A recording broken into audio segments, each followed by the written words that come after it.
अस्सलाम वालेकुम। मैं हूं आपका दोस्त तारिक हुसैन और आप देख रहे हैं मेरा यूट्यूब चैनल तारिक अंगरा, जिस पर मैं आप लोगों को तीतर के मुतालिक मालूमाती वीडियो दिखाता रहता हूं। तो अगर आप भी चाहते हैं, इस किस्म की वीडियो देखना चाहते हैं, तो आप मेरे चैनल तारिक अंगरा को सब्सक्राइब कर लें और साथ ही लगे हुए घंटी के निशान पर क्लिक करके ऑल नोटिफिकेशन को सेलेक्ट कर लें, ताकि मैं जो भी वीडियो अपलोड करूं उसका नोटिफिकेशन आप लोगों तक पहुंच सके। तो इसके बाद अगर आपको खरगोश या दूसरे परिंदों में दिलचस्पी है, तो सात भाई का चैनल है, उसका लिंक भी इस वीडियो के डिस्क्रिप्शन में दे दूंगा आपको। अगर आप चाहें तो वो भी जाके विज़िट कर सकते हैं। तो हमारी आज की जो वीडियो है उसका उन्वान है, तीतरों के लिए लूसन क्यों ज़रूरी है, इसके क्या फ़वाइद है और ये क्यों देना चाहिए। दोस्तों, जैसा कि आप जानते हैं कि तीतरों का ब्रीडिंग सीज़न जो है वो अभी शुरू होने वाला है, उसमें सिर्फ 20 दिन ही बाकी रह गए हैं। तो लिहाजा हमने अभी से ही स्टार्ट करना है इनकी अच्छी ब्रीड के लिए। हमने अभी से ही तैयारी शुरू करनी है इनकी, ताकि ये सीज़न में जाके अच्छी ब्रीड दे सके।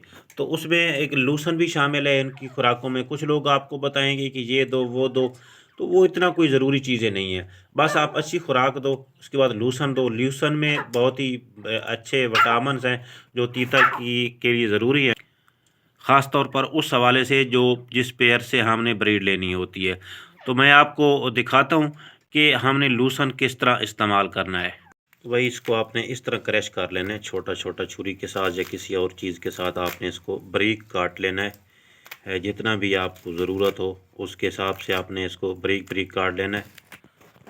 तो काटने के बाद फिर आपने इस तरह इसको ना खुली जगह पे रख देना है, इस तरह अलग-अलग करके। बिल्कुल, ये देख सकते हैं, ये इस तरह आपने इसको अलग-अलग करके धूप पे रख सकते हैं, या वैसे ही आप रख दें तो थोड़ी देर के बाद इसका जो पानी है या और नमी है इसके अंदर, फालतू नमी और फालतू पानी जो है इसके ऊपर, वो ख़त्म हो जाएगा। क्योंकि बाज़ दफ़ा वो भी मुज़र साबित हो सकता है, फालतू नमी वाला चारा या खुराक अगर आप परिंदों को देते हैं तो उससे कोई मसला भी हो सकता है। तो जब ये खुश्क हो जाएगा तो फिर आपने अपने तीतरों को इसको डालना है। जी, तो दोस्तों, आप देख सकते हो कि इसके अंदर कोई भी फालतू पानी, जो काटते वक्त पानी बाज़ दफ़ा पैदा हो जाता है या पहले ही ये सब्ज़ा जो होता है गीला होता है, तो वो अब आपको नज़र नहीं आएगा। और ये तकरीबन 5 से 10 मिनट आप रखोगे तो इसका जो फालतू पानी है वो ख़त्म हो जाएगा।